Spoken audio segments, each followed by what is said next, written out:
ngaho twirukanka cyakora amasasu twarayumvaga ariko avugira kure dutangira kubona impunzi zituruka za Kashusha zituruka aho bitaga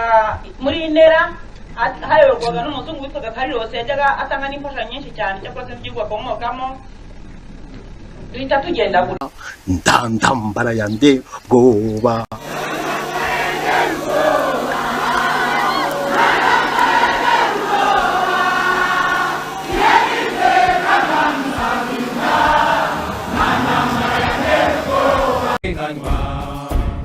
ibi bigomba kurangira